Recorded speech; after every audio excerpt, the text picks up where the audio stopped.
The rain pattered against my windshield like tiny fingertips, desperate to be let in. I squinted through the blur, searching for the right address among the towering apartment buildings that stretched toward the charcoal sky. My phone's GPS kept recalculating, as lost as I was in this wealthy part of town where I rarely ventured. Damn it, I muttered, wiping condensation from the inside of my car window. This delivery was already 20 minutes late, and my rating couldn't take another hit. 3 stars last week, and Dine Dash would cut me loose, leaving rent unpaid again. I pulled up to the gleaming high-rise, its glass and steel facade reflecting the storm clouds. Sunset Towers. This was it. The doorman raised an eyebrow at my beaten Honda, but buzzed me in when I flashed the delivery bag. "Suite 1701, I said, trying to sound like I belonged. He looked me up and down. My rain-soaked hoodie, faded jeans with a small tear at the knee, hair escaping from what had once been a neat ponytail. Penthouse level requires a security code or resident approval. My heart sank. The customer didn't provide a code. Can you call up, name on the order? I checked my phone. Williams. He picked up his desk phone, spoke briefly, then nodded. Take the private elevator at the end of the hall. They're expecting you. The elevator was like nothing I'd seen before. Burnished brass fixtures, mirrors on all sides reflecting my disheveled appearance in infinite regression. I tried to fix my hair, but gave up. The wealthy customer would have to deal with a slightly damp delivery girl. They'd forget me the moment I handed over their gourmet pasta. The elevator opened directly into a foyer larger than my entire apartment. Marble floors gleamed under crystal chandeliers, and floor-to-ceiling windows displayed a panoramic view of the city below, lights twinkling through the rain like fallen stars. "Hello?" I called out, my voice echoing. "Dine Dash delivery." No answer. I took a few tentative steps forward, my wet sneakers squeaking against the polished floor. The apartment seemed empty, cavernous, like a museum after hours. "Hello?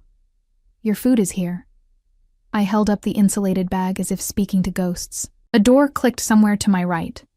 I turned toward the sound, expecting a harried business person, impatient for their dinner. Instead, I froze.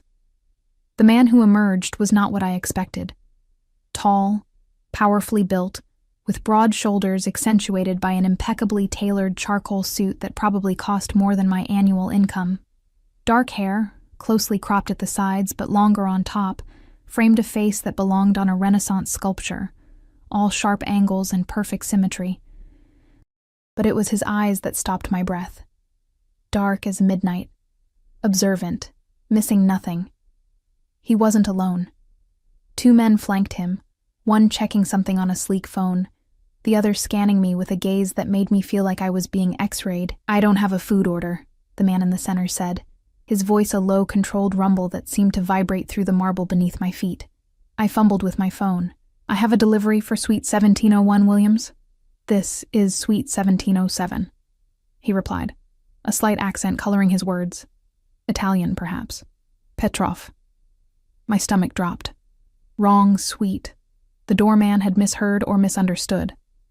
I was standing in a stranger's penthouse, dripping rainwater on his imported marble. "I'm so sorry," I stammered, backing toward the elevator. "Complete mix-up. I'll just... wait." The single word carried the weight of a command, stopping me as effectively as a hand on my arm. The man, Petrov, studied me with those penetrating eyes. "What's your name?" "Emma." I replied automatically, then wished I hadn't. Something about him made me want to be anonymous. Forgettable. He took a step closer, and I caught his scent. Expensive cologne with undertones of sandalwood and something uniquely masculine. One of his companions moved to a position near the elevator, blocking my exit without seeming to do so. "Emma," Petrov repeated, as if testing how my name felt on his tongue. "You look cold. And that food will get cold too. Williams can wait a few minutes." My delivery bag suddenly felt heavy. "I really should go. They're waiting, and I've already mixed up the address. Sit." He gestured to a modern sofa that probably cost more than my car. "Anton, get her a towel." The quieter of his 2 companions disappeared and returned moments later with a plush white towel. I didn't move to take it. Look, Mr. Petrov, I appreciate it, but I need to deliver this food. My job depends on it. I tried to sound firm, but my voice wavered. Something flashed in his eyes. Amusement? Interest? Your dedication is admirable, but I insist. It wasn't a request. I found myself perched on the edge of his sofa, clutching the delivery bag to my chest like a shield. Anton draped the towel over my shoulders without touching me. Petrov sat across from me in a leather armchair, unbuttoning his suit jacket with a casual elegance that spoke of money and power. Up close, I noticed a thin scar that ran along his jawline, the only imperfection in his otherwise flawless face. So, Emma, you deliver food to pay your bills. It wasn't a question. Among other things, I replied vaguely, not wanting to reveal how close to financial ruin I really was. Full-time delivery driver, part-time barista, occasional dog walker, and still barely making rent. And what else do you do? His gaze was intense, analyzing every micro-expression on my face. I'm studying nursing, I said, wondering why I was sharing this with a stranger. Night classes. Something shifted in his expression. Noble profession. Caring for others. I shrugged, uncomfortable with his scrutiny. It's practical. Steady work. My phone buzzed. A text from Dine Dash. Customer Williams reporting order not delivered. Please update status immediately. I stood abruptly. I really have to go. They're complaining about the delay. Petrov smiled, a predatory curve of his lips that didn't reach his eyes. Of course. Dmitri will show you to the correct suite. The larger bodyguard stepped forward, his expression neutral. That's not necessary, I protested. I insist, Petrov said again, in that same tone that brooked no argument. We wouldn't want you getting lost again.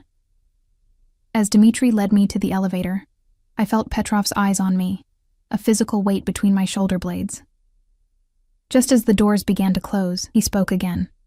Emma, perhaps you delivered to the wrong suite, but you arrived at precisely the right door. We'll see each other again. The elevator doors sealed shut, cutting off my view of his confident smile. I exhaled shakily, realizing I'd been holding my breath. Dmitri said nothing as we descended one floor and walked down a plush hallway to suite 1601, not 1701 as I'd thought. He knocked once, waited for the door to open, nodded to the confused customer, and disappeared back toward the elevator without a word. You're late, the actual Mr. Williams complained, grabbing the bag from my hands. I'm sorry. There was a mix-up with the suite number, I explained, but he was already closing the door, leaving me alone in the hallway. As I rode the regular elevator down to the lobby, my hands were still trembling. Something about Petrov had unsettled me deeply, not just his obvious wealth and power, but the way he had looked at me. Not as the invisible delivery girl that most customers saw, but as if he was memorizing every detail of my face, as if I was something valuable he'd discovered unexpectedly. I stepped out into the rain, which had intensified to a proper downpour. My phone buzzed with another delivery assignment, but I hesitated before accepting it. Perhaps you delivered to the wrong suite, but you arrived at precisely the right door. A shiver that had nothing to do with the cold rain ran through me as I slid into my car. Something told me that my innocent mistake had set something in motion that I couldn't stop, like stepping onto a treadmill that was already moving too fast. I pulled away from the curb, glancing up at the penthouse windows.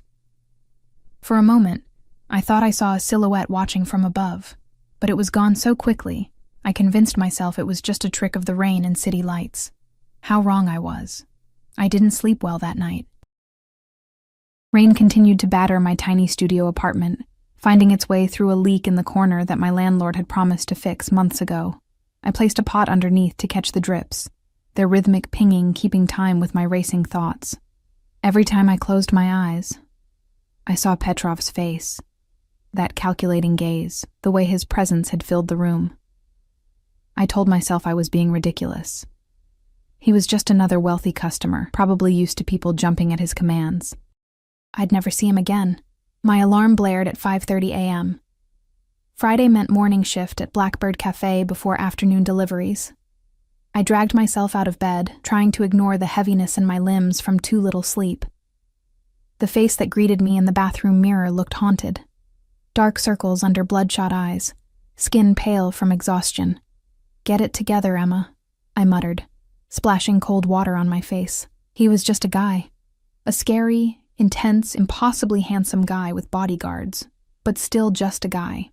The cafe was already bustling when I arrived. I tied my apron with practiced movements, nodding to Zoe, my manager, who was balancing 3 plates of avocado toast. "You look like hell," she remarked, sliding past me toward a table of young professionals. "Thanks," I replied dryly. "Rough night." The morning passed in a blur of espresso shots and pastries. By 11, my feet were already aching, but I had another 5 hours before I could start my delivery shift. I was wiping down the counter when the bell above the door chimed. "Welcome to Blackbird," I said automatically, not looking up. "I'll be with you in a second. Take your time, Emma." My head snapped up at the sound of that voice, deep, slightly accented, and unmistakable. Petrov stood just inside the door, as out of place in our hipster cafe as a wolf in a petting zoo. Today he wore a navy suit that made his shoulders look even broader, a crisp white shirt open at the collar. No tie. The same 2 men flanked him, though they stayed near the entrance while he approached the counter. "What are you doing here?" The words tumbled out before I could stop them. One corner of his mouth lifted in what might have been amusement. "Getting coffee, presumably. That's what one does in a cafe." My face flushed hot. "Right. Of course. What can I get you?" "Americano." "Black." He glanced at the pastry case. "And whatever you recommend." My hands trembled slightly as I prepared his coffee. "The almond croissants are good," I offered, trying to sound normal. "Made fresh this morning. Then I'll have one." I felt his eyes on me as I worked, studying every movement. The weight of his attention made me fumble with the espresso machine. "That'll be $8.75, I said, pushing the coffee and bagged pastry across the counter. He handed me a $100 bill. "Keep the change." I stared at the bill. "We can't accept this. Company policy on large bills." It was a lie. We could break hundreds. I just didn't want his money. Something like respect flickered in his eyes. He pulled out a sleek wallet and replaced the 100 with a 20. "Better?" I rang up his order and handed back his change, careful not to let our fingers touch. He made no move to leave. "Was there something else?" I asked, uncomfortably aware of Zoe watching us from across the room. "I have a proposition for you." His voice was low, meant only for me despite the busy cafe. My stomach clenched. "I'm not interested. You haven't heard what it is. I don't need to." I busied myself wiping down the already clean counter. "I'm not available for propositions." He laughed then, a rich sound that drew several pairs of eyes our way. "I'm not propositioning you, Emma, at least not in the way you're thinking." Heat crawled up my neck. "Then what do you want?" "I'm hosting a dinner tonight. My chef has fallen ill. I need someone to serve the meal and clean up afterward. The pay is $2,000 for 5 hours of work." I froze. $2,000? For serving dinner? "It's an important dinner. The guests are particular." He took a sip of his coffee. "You impressed me yesterday. You're clearly hardworking, responsible, and discreet, I hope." The sum was staggering, more than I made in 2 weeks of combined jobs. It would cover my rent and put a dent in my tuition payment. But something felt wrong. "Why me? Why not hire a professional server? Short notice." He replied smoothly. "And as I said, you made an impression." "What kind of dinner is this?" I asked suspiciously. "Business associates. Nothing illicit, I assure you." His eyes held mine. "Just serving food and pouring wine. You'd arrive at 7, leave by midnight." Every instinct told me to refuse. I knew nothing about this man except that he lived in a penthouse and had bodyguards. But $2,000. "I have deliveries scheduled tonight," I said weakly. "Cancel them. I'll compensate you for the lost income." Zoe appeared at my side. "Everything okay here?" "Fine," I said quickly. "Mr. Petrov was just leaving." He smiled at Zoe, charm personified. "Your employee is excellent. You should give her a raise." Zoe blinked, clearly taken aback by his presence. I'll take that under advisement." Petrov turned back to me. 7 o'clock. Same address as yesterday. He slid a business card across the counter. "My private number, should you need it." I didn't take the card. "I haven't said yes." You will. He picked up his coffee and pastry. Wear black if possible, professional attire. Before I could respond, he was gone, his bodyguards falling into step behind him. A sleek black Bentley waited at the curb, a driver opening the door. I watched through the window as they pulled away. Holy shit, Zoe breathed beside me. Who was that? Just a customer, I murmured, still staring at his business card. It was simple, expensive cardstock with just his name, Alexei Petrov, and a phone number. Yeah, right. Just a customer who rolls up with security and offers you a private gig. She nudged me. Is he famous or something? I shook my head. I don't think so. Just rich. Well, whatever he's offering, be careful. Zoe's expression turned serious. Men like that are used to getting what they want. Her warning echoed my own misgivings, but the thought of $2,000 kept pushing them aside. With my student loans accumulating interest and my car making a concerning noise, could I afford to turn it down? The rest of my shift passed in a daze. I kept reaching for the business card in my pocket, running my thumb over the embossed lettering. By the end of the day, I'd made my decision. I texted Dindash that I was sick and wouldn't be making deliveries, then headed home to find something appropriate to wear. My wardrobe wasn't exactly filled with professional attire. I finally settled on a black skirt that fell just above my knees, a white button-down shirt, and the only decent shoes I owned, plain black flats. I pulled my hair into a neat bun and applied minimal makeup, trying to look older than my 24 years. As I approached Sunset Towers for the second time, my heart hammered against my ribs. The same doorman recognized me, his eyebrows rising slightly. Suite 1707, I said before he could ask, proud that my voice remained steady. He nodded. Mr. Petrov is expecting you. The private elevator felt even more intimidating than it had yesterday. As it ascended, I rehearsed what I would say. I was here to work, nothing more. Clear boundaries. Professional distance. All my prepared words evaporated when the doors opened. The penthouse had transformed. Subtle lighting cast a warm glow over the space. A large dining table had been set up near the windows, elegantly arranged with fine china and crystal glasses that caught the light. Soft classical music played from hidden speakers, and there was Petrov, standing in the center of it all, a glass of amber liquid in his hand. He'd changed into a black suit that fit him like a second skin, emphasizing his powerful build. He turned as I stepped in, his eyes sweeping over me in a single assessing glance. You came, he said, satisfaction evident in his tone. For work. I clarified immediately. Just work. Something like amusement flickered across his features. Of course. Anton will show you the kitchen and explain your duties. The quieter bodyguard materialized at my side, gesturing for me to follow. As we walked away, I felt Petrov's eyes on my back. That same weight I'd felt yesterday, like being watched by a predator who hadn't yet decided whether to pounce. The kitchen was a chef's dream, all gleaming stainless steel and marble. A middle-aged woman was putting the finishing touches on what appeared to be appetizers. This is Irina, Anton explained in a clipped accent. She has prepared everything. You will serve and clear dishes, pour wine, and stay attentive but invisible. Understood? I nodded, glad to have another woman present. How many guests? 6, plus Mr. Petrov. His expression remained impassive. The guests will arrive in 30 minutes. Irina will guide you. He left, and Irina gave me a tight smile. First time working for Mr. Petrov? Yes. Do you work for him regularly? She shook her head. My husband is his driver. I help sometimes. She lowered her voice. Be careful tonight. These men. They are not normal businessmen. Before I could ask what she meant, the doorbell chimed. Irina straightened. They arrive early. We begin now. Follow my lead. The next hour was a blur. Men in expensive suits arrived one after another, each with their own security who remained in the foyer. Petrov greeted them all with the same controlled cordiality, speaking a mixture of English and what sounded like Russian.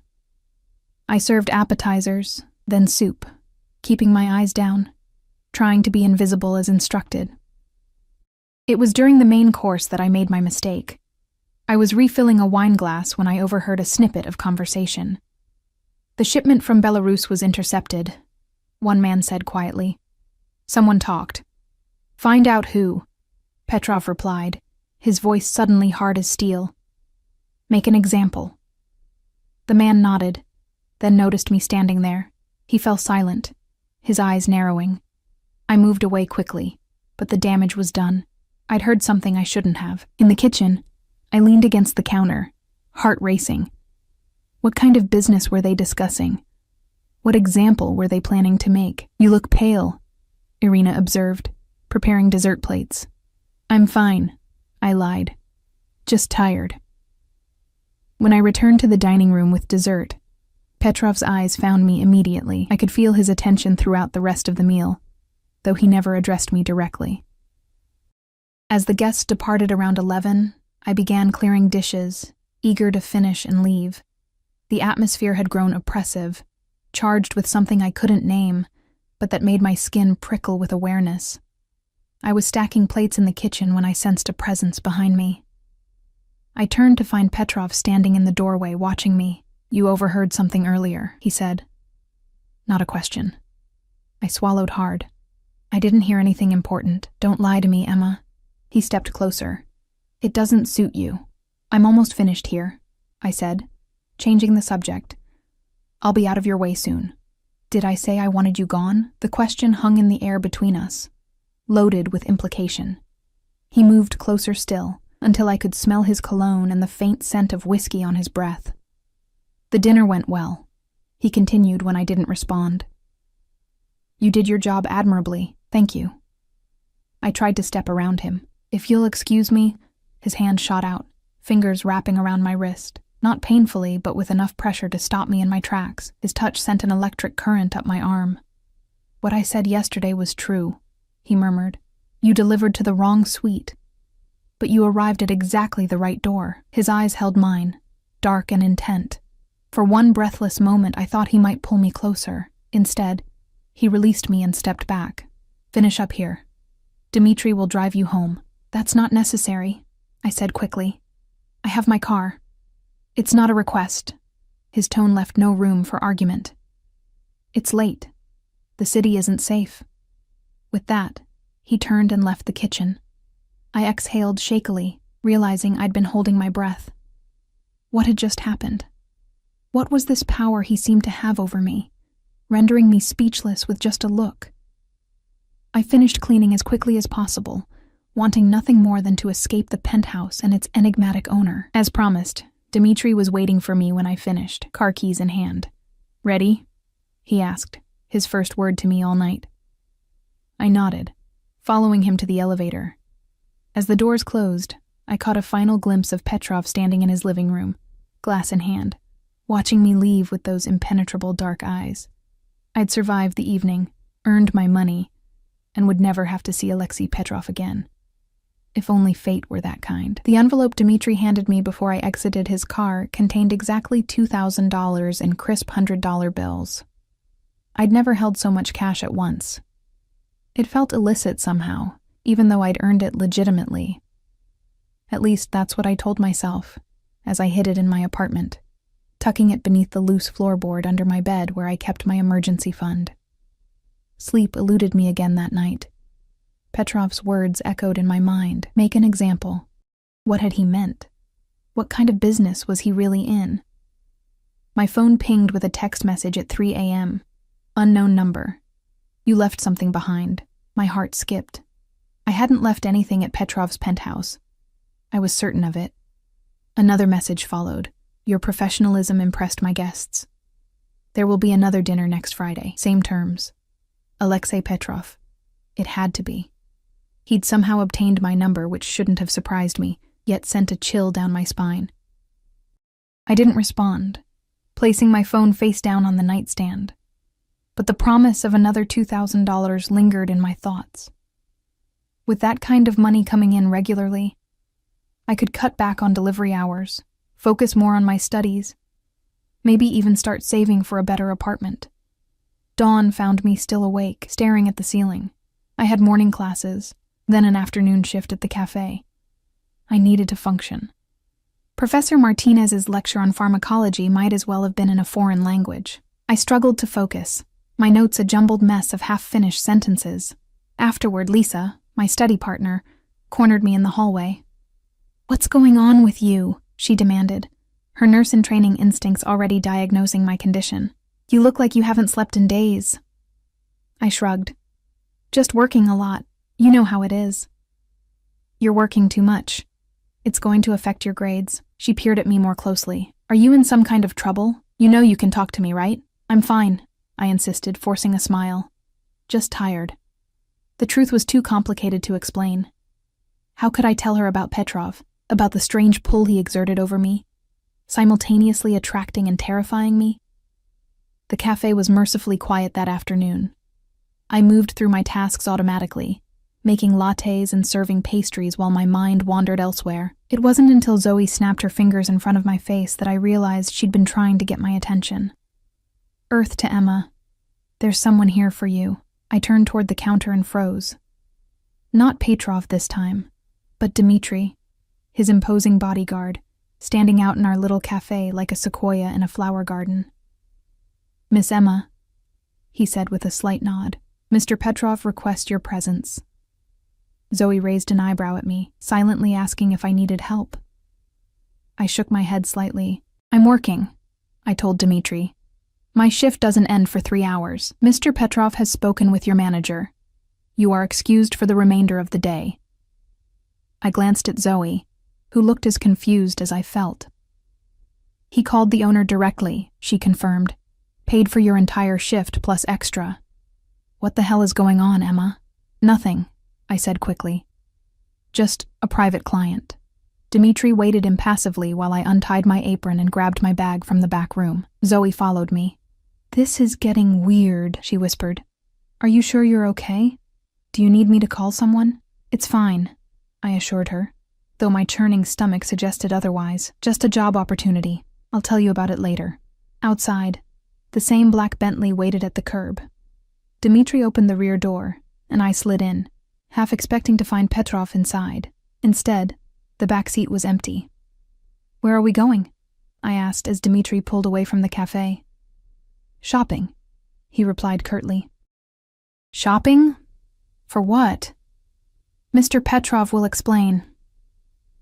We drove to the most exclusive shopping district in the city, where boutiques had no price tags and doormen guarded the entrances. Dmitri parked in front of a store with a minimalist facade and a single evening gown displayed in the window. The kind of place I'd walk past without a second glance, knowing I could never afford anything inside. "Wait here," Dmitri instructed, getting out and speaking briefly to someone at the door. A moment later, a slender woman in an impeccable black dress emerged with him. She approached the car as Dmitri opened my door. "Miss Emma?" Her smile was professional, practiced. "I'm Margot. Mr. Petrov has arranged a private consultation for you. Please come inside." I stepped out, feeling woefully underdressed in my jeans and cafe polo shirt. "There's been a misunderstanding. I'm not here to shop."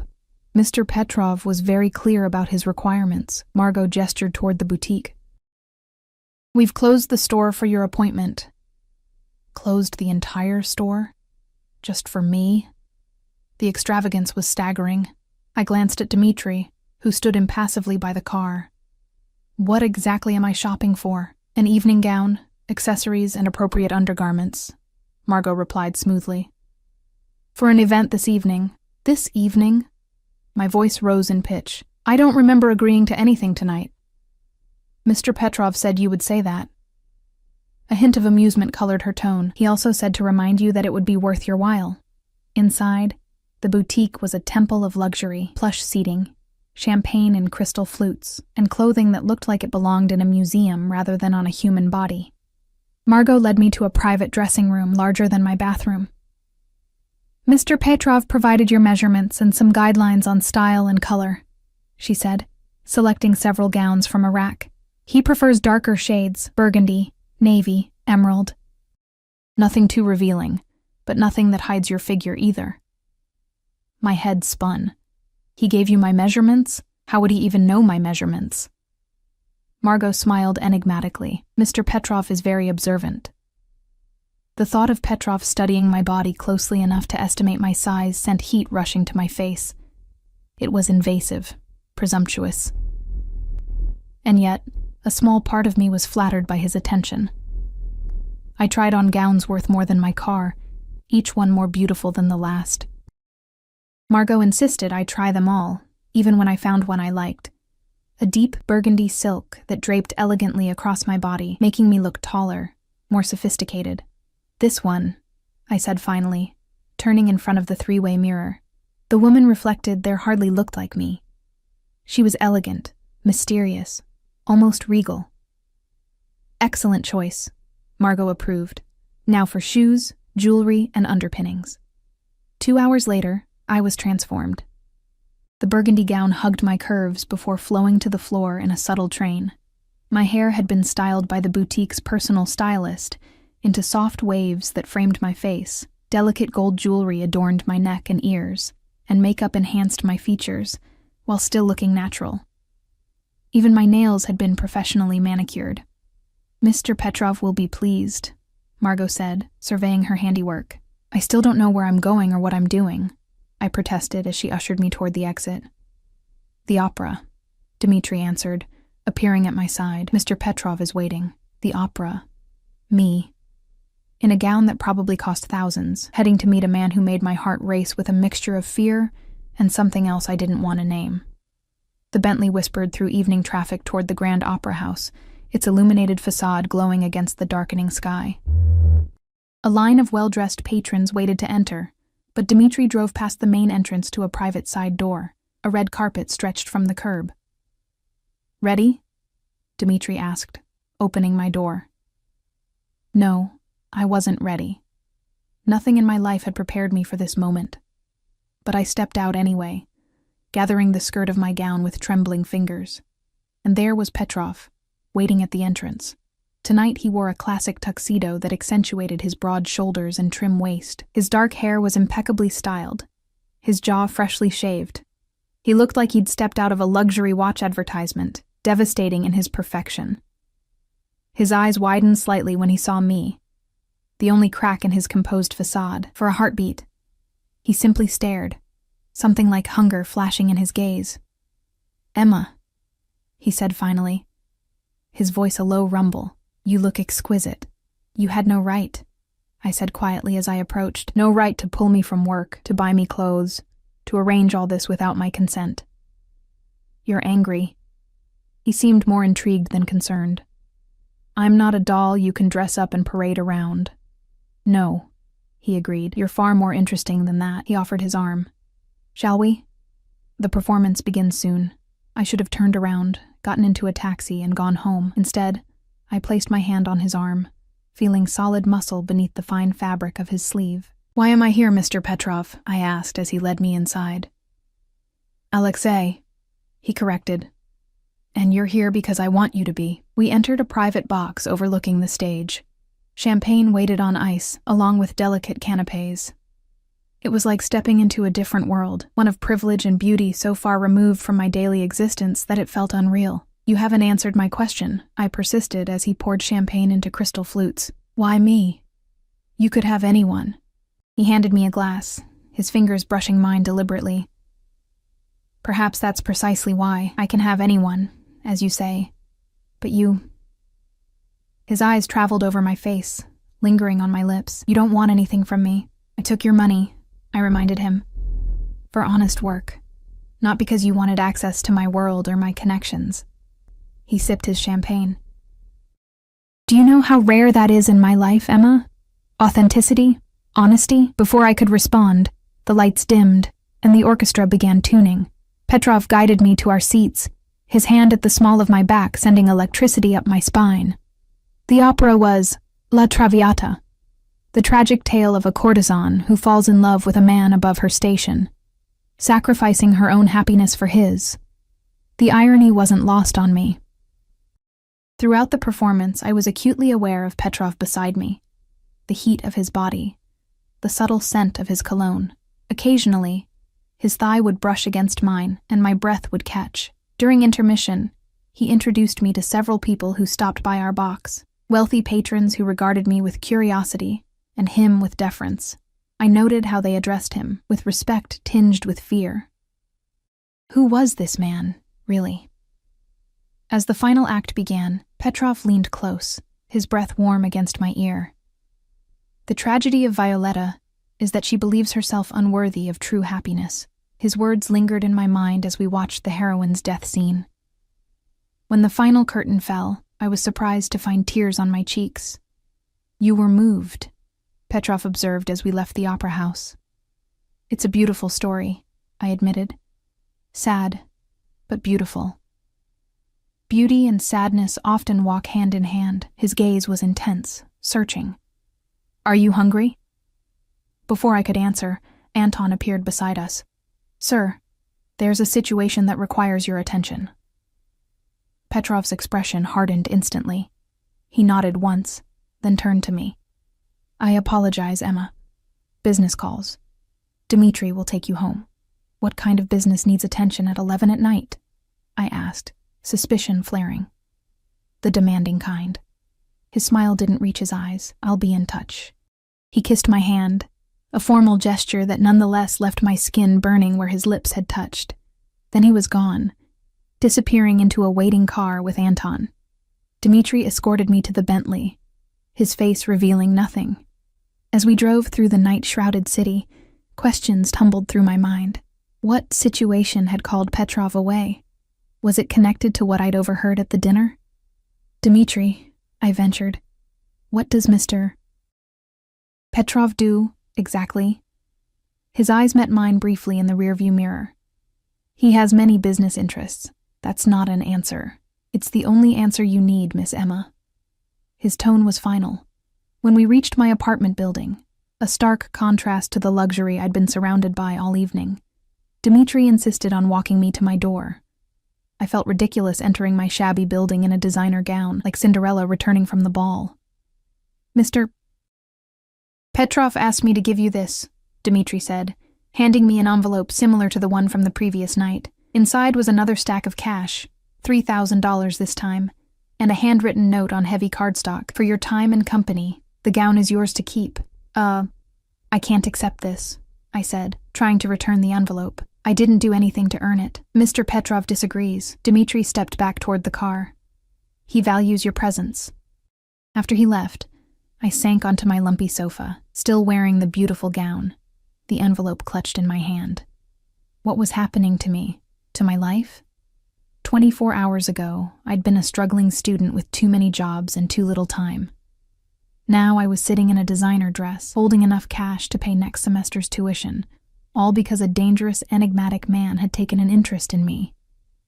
My phone pinged with a text message. Did you enjoy the opera?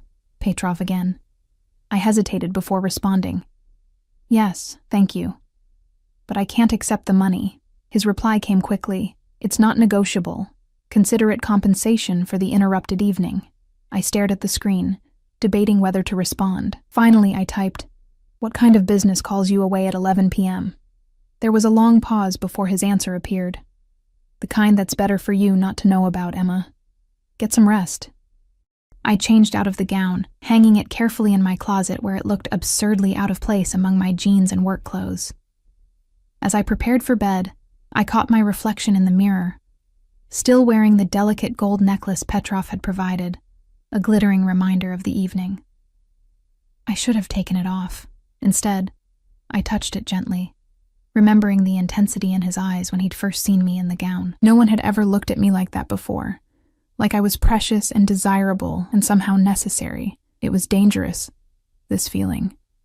More dangerous than anything else about Alexei Petrov. My phone pinged one last time as I climbed into bed. Sweet dreams, Emma. I'll see you soon. It wasn't a question or a request. It was a statement of fact, as inevitable as the sunrise. And God help me, I was looking forward to it. 3 days passed without word from Petrov. I tried to return to normal life, attending classes, working shifts at the cafe, even picking up a few delivery runs, but everything felt different somehow, as if the world had shifted slightly on its axis. I kept the cash he'd given me, despite my misgivings. Practical necessity won out over pride. I paid my rent, made a tuition payment, and even splurged on decent groceries for once.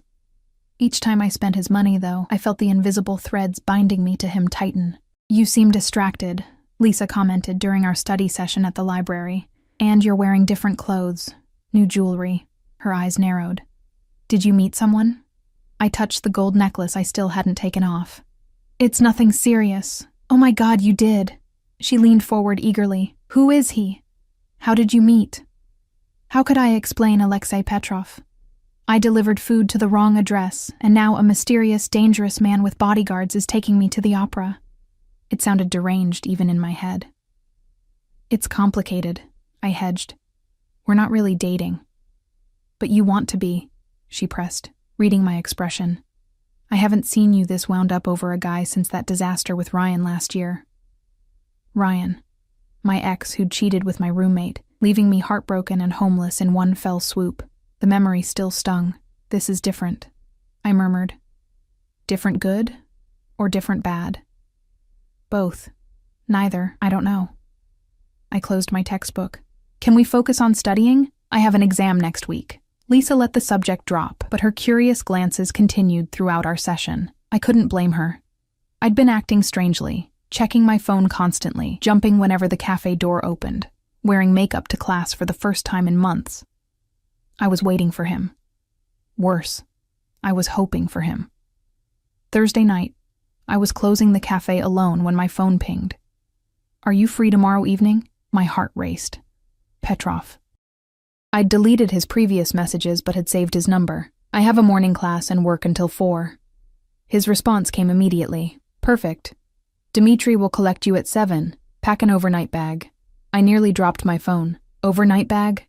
We're going to my lake house for the weekend. You'll be back for your Monday classes." The presumption took my breath away. I never agreed to a weekend trip. "You haven't said no either." I stood in the darkened cafe, staring at my phone screen. This was crossing a line. Spending an evening with him was one thing. A weekend was entirely different. I can't just disappear for 3 days. People will worry. "Tell them you're studying with friends. I need you, Emma." Those 3 words, "I need you," sent a shockwave through me. I shouldn't have been affected. It was manipulation, pure and simple. Yet my fingers typed a response before my better judgment could intervene. "Just for the weekend. I'll be ready at 7. What was I doing? This man was dangerous. Everything about him screamed warning.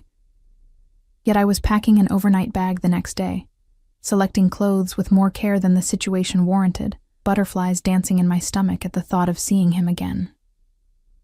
Dmitri arrived precisely at 7, as promised. I'd left a message for Lisa claiming I was spending the weekend with a study group at a lakeside cabin. Not entirely a lie, just a significant omission of who else would be there. The drive took nearly 2 hours, winding through increasingly rural landscapes until we turned onto a private road that snaked through dense forest.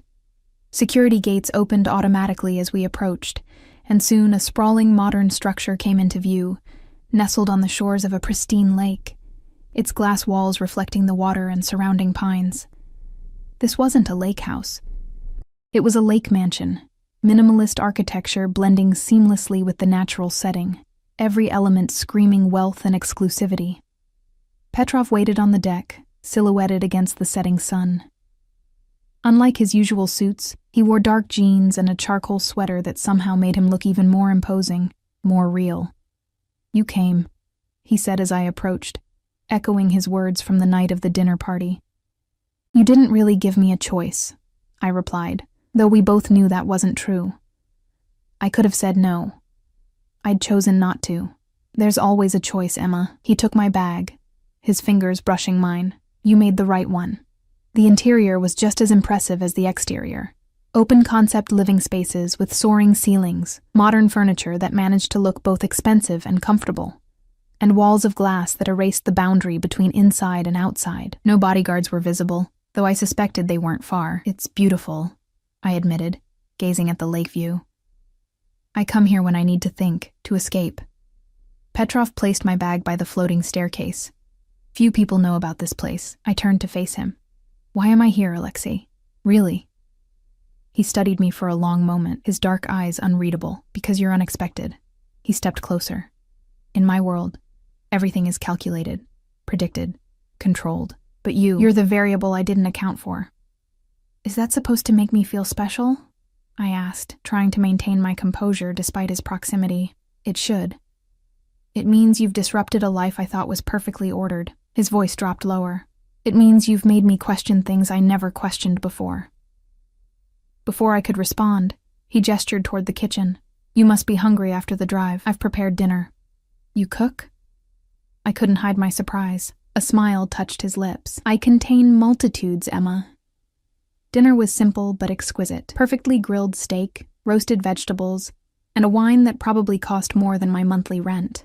We ate at a table overlooking the lake, where the last light of day painted the water in shades of gold and crimson. Petrov asked about my studies, my ambitions, my childhood. He listened with genuine interest, asking thoughtful questions. I found myself revealing things I rarely shared. My mother's death when I was 12, my father's subsequent descent into alcoholism, my determination to build a different life through education. You've overcome much to get where you are, he observed, refilling my wine glass. That kind of resilience is rare. It's not that impressive, I demurred. Lots of people have harder lives than mine. You don't give yourself enough credit. His gaze was intense. You should never apologize for your strength, Emma. The conversation shifted, and I found myself asking about him. His childhood, his business, his life. He spoke of growing up in Russia, of coming to America as a teenager, of building his empire from nothing. But I noticed the careful omissions, the way he redirected questions about exactly what his business entailed. You're being evasive, I pointed out after my third glass of wine had loosened my tongue. What are you hiding? Everyone has secrets, he replied smoothly. Even you. Not like yours. I set down my glass. I overheard something at the dinner party. About a shipment, about making an example of someone. His expression hardened momentarily, then relaxed into a careful neutrality. Business can be complicated, competitive. What kind of business requires bodyguards and making examples of people? The kind that affords me this house. The kind that paid for that necklace you're still wearing. His eyes flicked to the gold chain at my throat. The kind you don't need to concern yourself with. I think I deserve to know who I'm spending the weekend with. He leaned forward, his voice dropping to a near whisper. Would the truth change your decision to be here? The question caught me off guard. Would it? If I knew exactly who and what Alexei Petrov was, would I have still climbed into that car tonight? The wine and his proximity muddled my thoughts. I don't know, I answered honestly. Then perhaps it's better not to ask questions you don't truly want answered. After dinner, we moved to the living room. A fire crackled in the modern fireplace, casting dancing shadows across the room. Petrov put on soft jazz, the mournful saxophone echoing my confused emotions. He sat beside me on the sofa, close enough that I could feel his warmth, but not touching. Tell me what you want, Emma. What do you mean? From life. From your career. From this weekend. His eyes reflected the firelight. From me. I stared into my wine glass, buying time. I want to finish my degree, become a nurse, help people. Noble goals. And beyond that? Security, I admitted.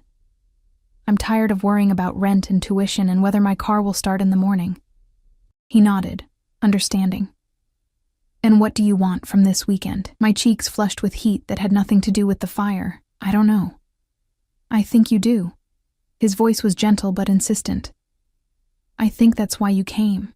When I didn't respond, he reached out, his fingers tracing the line of my jaw with feather-light precision. What do you want from me, Emma? The touch sent electricity through me. I should have pulled away. Instead, I leaned into his hand, my eyes closing briefly. I want to understand you, I whispered. I want to know why I can't stop thinking about you, even though everything about you terrifies me. I don't want to terrify you, he murmured, his thumb brushing my lower lip. But you do. You have power over people, over me. I opened my eyes to meet his gaze. And I don't know why I'm drawn to that when I should be running from it. In one fluid motion, he moved closer, his hand sliding to the nape of my neck. Sometimes we're drawn to what challenges us, what forces us to confront parts of ourselves we keep hidden. His face was inches from mine, his eyes dark with desire. I could feel his breath, smell the wine on his lips. Everything in me screamed both warning and invitation.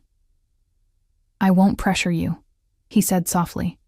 "I've wanted you since the moment you stepped into my apartment with that delivery bag. But I can wait." "For what?" "For you to decide that you want me too, completely, without reservation."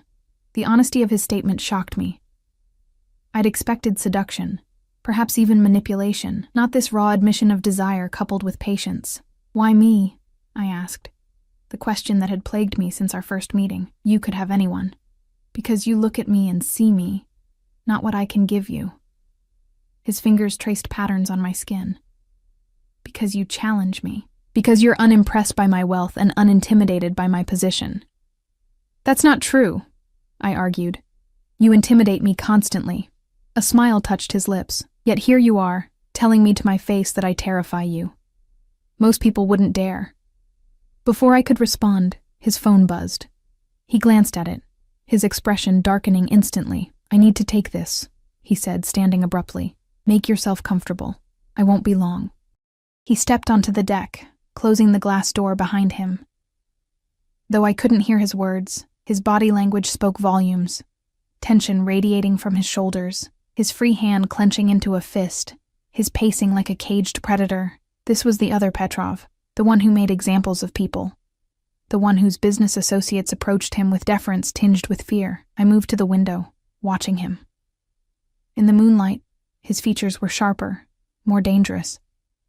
He ended the call, stared out at the lake for a long moment, then turned back toward the house. Our eyes met through the glass. I didn't look away. When he re-entered, his expression was carefully composed, but anger simmered beneath the surface. "I apologize for the interruption. Is everything okay?"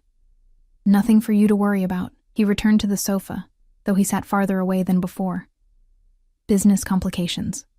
I took a deep breath. "Alexei, I need to know what kind of man you are, what kind of business you're really in." He was silent for so long I thought he wouldn't answer. Then, "I'm in the business of power, Emma. Importing, exporting, shipping, construction, real estate, nightclubs, investments. But at its core, my business is influence, control. Are you—" I hesitated, afraid to say the word. "Am I what?" His voice was dangerously soft. "In the Mafia?" I whispered. He laughed, but there was no humor in it. Such an American term, so dramatic. He leaned forward. "I'm a businessman with interests that sometimes operate in gray areas. Areas where conventional rules don't always apply." It wasn't a denial. If anything, it was a confirmation dressed in euphemism. "Have you killed people?" The question escaped before I could stop it. His expression grew serious. "Would the answer change how you feel when I touch you? When I look at you?" "It should," I said, my voice trembling slightly.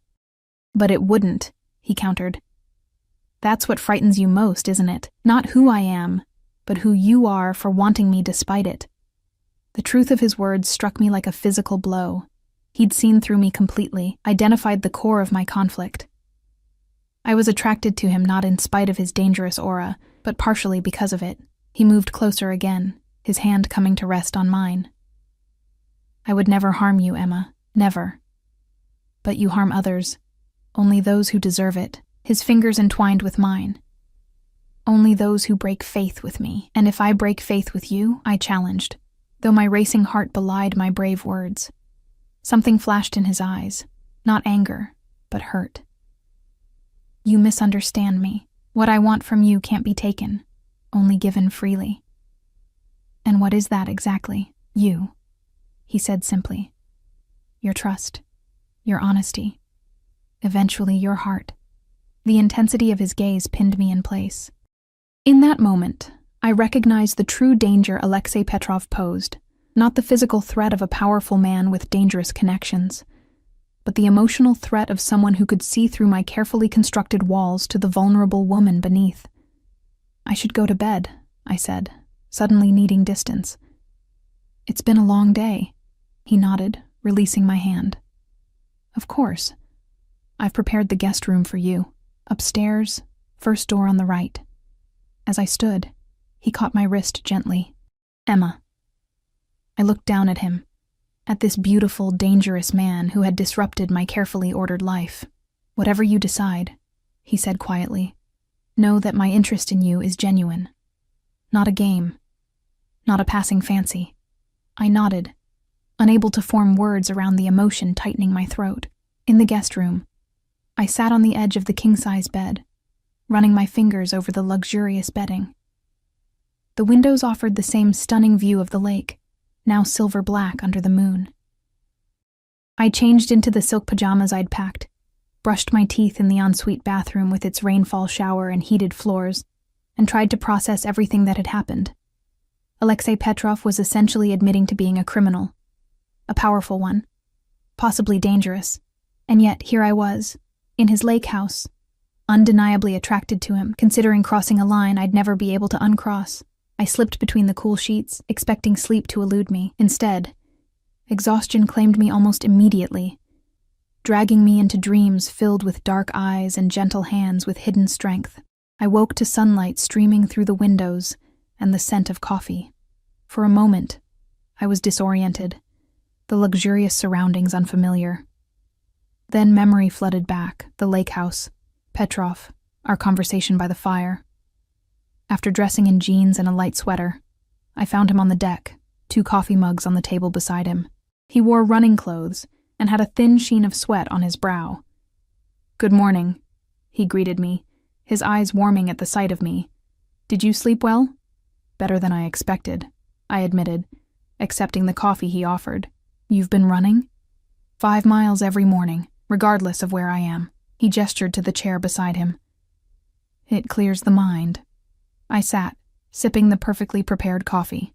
"About last night. You have questions, concerns." He nodded. "It's natural." "I don't know if I can do this," I said honestly. "Be involved with someone like you." "Someone like me," he repeated, his voice neutral. "You mean someone in my position, someone who operates in gray areas, who makes examples of people, who might be dangerous." He considered this, his gaze on the lake. "I won't pretend to be something I'm not, Emma. My world has different rules than yours, but within it, I have a code. Principles I don't break." "What principles?"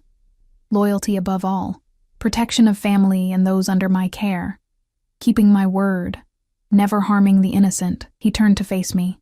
"If you decide to be with me, you would fall under my protection. Nothing and no one would ever harm you." "That sounds more like possession than a relationship." A smile touched his lips. "Perhaps there's less difference than you think." The possessiveness in his tone should have repelled me. Instead, it sent a shiver of anticipation down my spine, a reaction that both thrilled and horrified me. What kind of woman was I becoming? The rest of Saturday passed like a dream. After breakfast, Alexei showed me around the property, acres of pristine forest surrounding the lake, a boathouse with sleek watercraft, gardens that blended seamlessly with the wild landscape. We took a small motorboat across the lake, the wind tangling my hair as Alexei navigated with confident ease. For lunch, he prepared a picnic that we ate on a secluded beach, talking about books, music, and art, safe topics that allowed us to know each other without venturing into dangerous territory.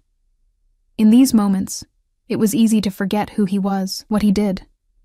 He seemed like any other man, albeit extraordinarily wealthy and handsome, enjoying a weekend with a woman he was interested in.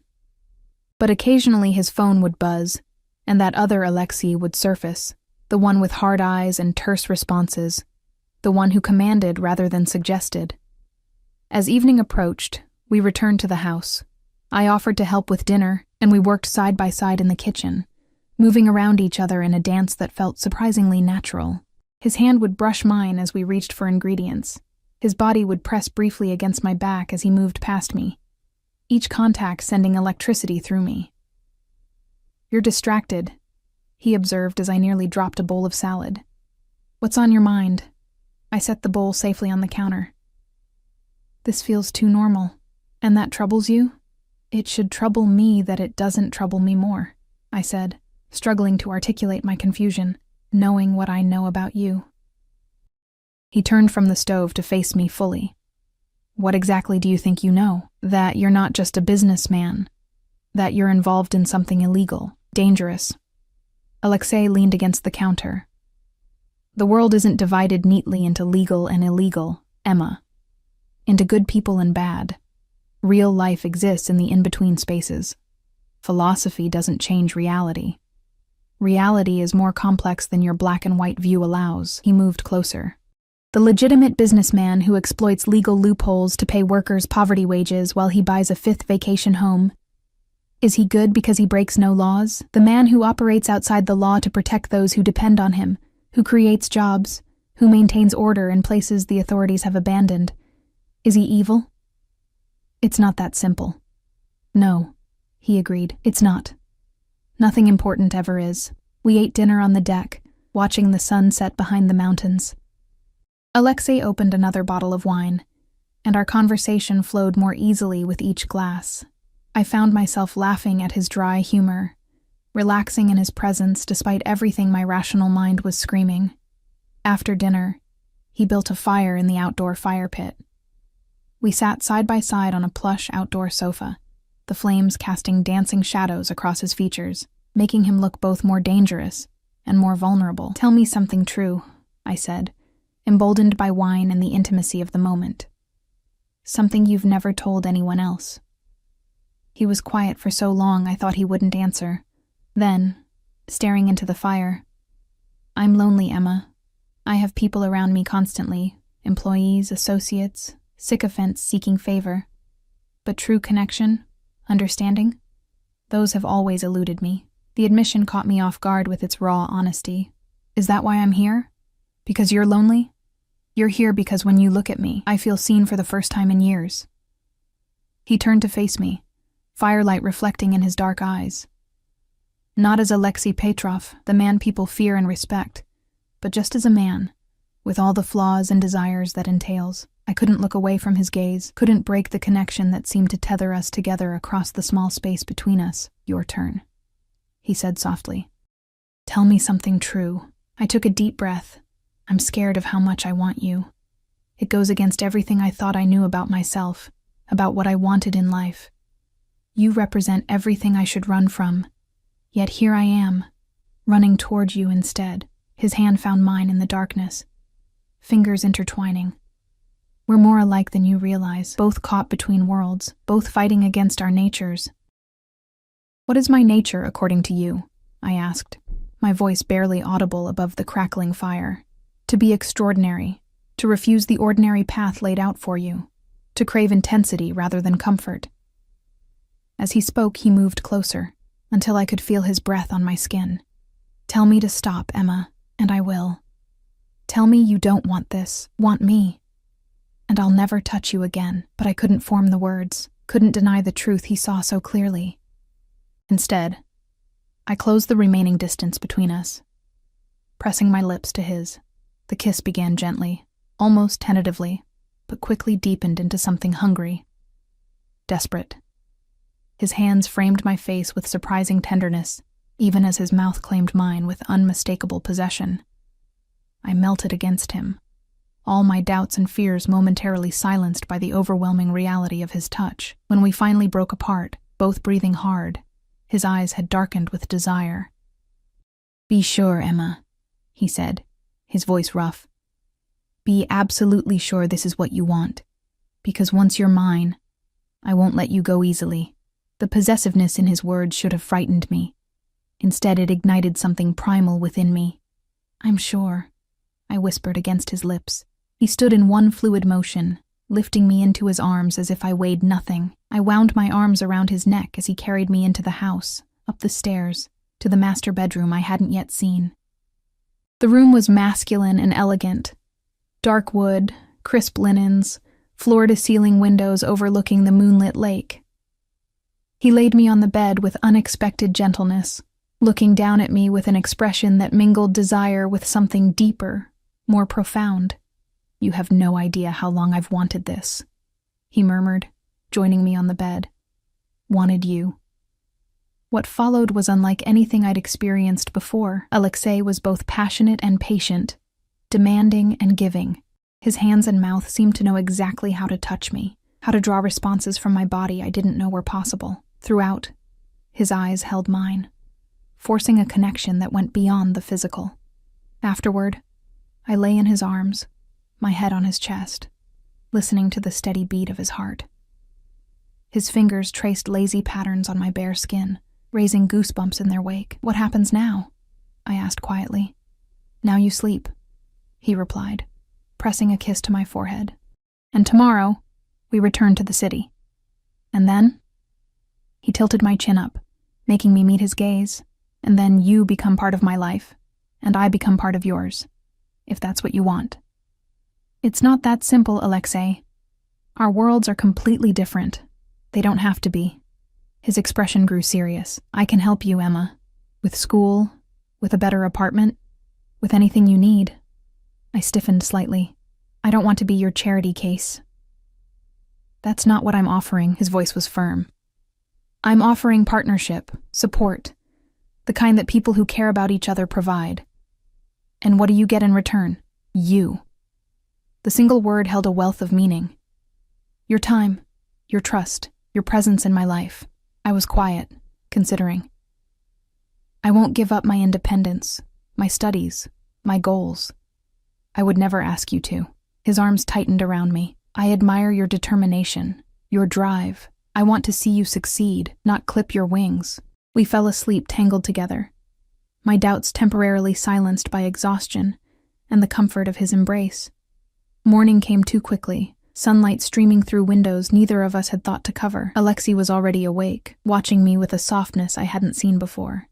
"Good morning," he murmured, brushing hair from my face. Reality began creeping back as the haze of sleep faded. I was in bed with Alexei Petrov. I had crossed a line I could never uncross. He seemed to read my thoughts. "No regrets," he said, kissing me lightly. "What's between us is real, Emma." After breakfast, I packed my few belongings while Alexei made phone calls in his study. The weekend was ending, and the real world waited just beyond the gates of this private paradise. How would whatever was between us translate to everyday life? The drive back to the city was quieter than the journey out. Alexei sat beside me in the back of the car, his hand resting on mine, occasionally lifting it to his lips in a gesture that felt both possessive and reassuring. As we neared my apartment building, anxiety began building in my chest. "When will I see you again?" "Tonight?" he replied without hesitation. "I have meetings until 7, but I'll come to you afterward." He squeezed my hand. "Unless you need time?" I should have said yes. Should have asked for space to process everything that had happened, everything I'd learned. Instead, "Tonight is fine." Dmitri pulled up to my building. Before I could exit the car, Alexei pulled me close for a kiss that left me breathless. "Until tonight," he murmured against my lips. I nodded, unable to form words around the emotion tightening my throat. As I climbed the stairs to my apartment, I felt like a different person than the one who had left 3 days ago. In many ways, I was. My apartment seemed smaller, shabbier, after the luxury of Alexei's lake house. I unpacked my bag, finding a small box I hadn't placed there. Inside was a delicate platinum bracelet studded with tiny diamonds, and a note in Alexei's bold handwriting, a reminder that what we shared was real. I slipped it on my wrist, the metal cool against my skin. For better or worse, my life had irrevocably changed.